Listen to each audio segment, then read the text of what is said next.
Stabat Mater dolorosa, iuxta crucem lacrimosa, num pendebat filius,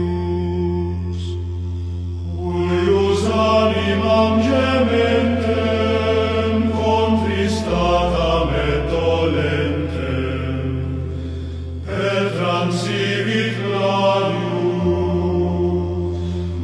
Quam tristis et afflicta fuit illa benedicta, Mater unigeniti.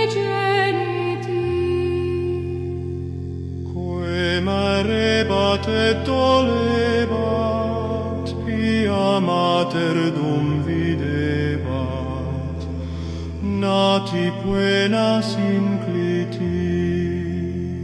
Quis est homo qui non fleret, Christi Matrem si videret, in tanto supplicium.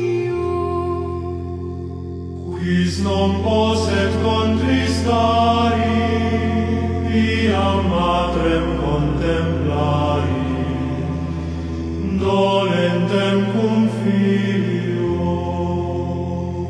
Pro peccatis sue gentis vidit Iesum in tormentis, et flagellis subditum.